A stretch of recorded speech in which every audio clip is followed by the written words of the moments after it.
Bonjour, je m'appelle Monty Lyman et je suis médecin et aussi l'auteur du livre L'incroyable vie de la peau.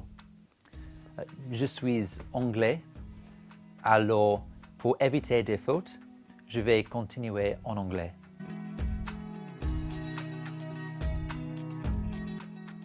So, lots of people in and outside of the medical profession think that the skin is either boring or a little bit gross, sometimes a bit of both. But I think it's the most diverse organ and our most human organ. It's interesting physically, and it's on the edge of loads of medical discoveries we're making at the moment.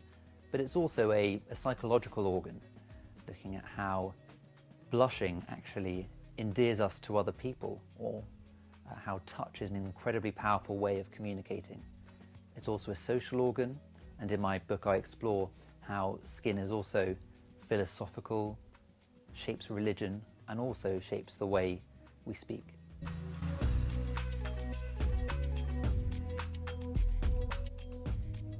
There are loads of really new, exciting discoveries in the world of dermatology. For me, probably the most exciting is our ability to create antibodies that target specific immune molecules. And over the last 5 years, this has almost completely eliminated severe psoriasis that ruins so many lives. And I think over the next 5 years, the same is going to happen with eczema. Another really exciting area is the skin's microbiome, the world of bacteria and different organisms that live on our surface. And that's going to play a huge part in changing and modifying disease in the future. And studies have even shown that if we transplant skin microbes from one person to another, we can even eliminate body odor.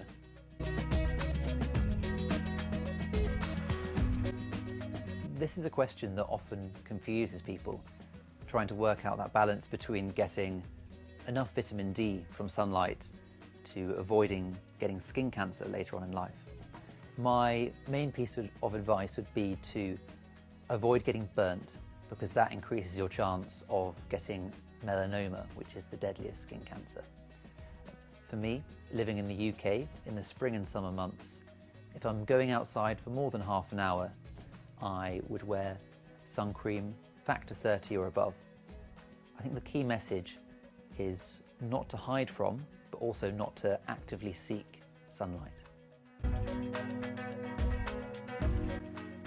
Our skin and our mind are incredibly interlinked.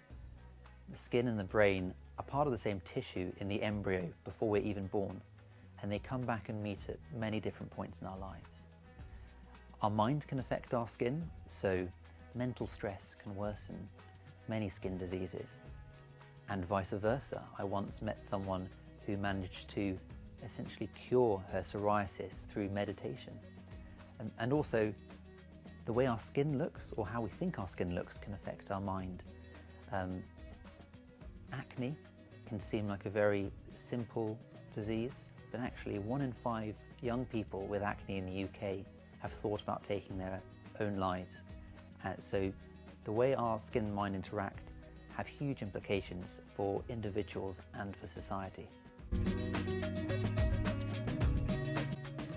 Humans are the only organism that intentionally draw on themselves permanently to communicate with others. And that's what makes tattoos so interesting, whether it's the intricate ancestral tattoos of Maoris in New Zealand, or if it's just writing the name of a loved one on your arm. Tattoos are an ultimate way of showing our inner self, our deepest identity, on our outer surface. And that's what I think makes skin our most human organ.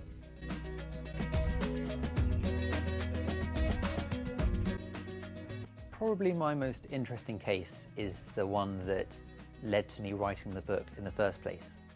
It was when I met a young Tanzanian man with albinism.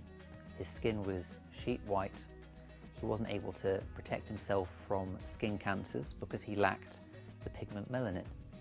And when I met him, I was only interested in his skin cancer risk and in cancers that he already had. But speaking to him, I realized that he was much more interested and worried about his fellow people, his members of his family and his village, who wanted to kill him because he looked different. And that's ultimately when I discovered that skin isn't just a physical substance, but it's also a psychological and a social substance as well.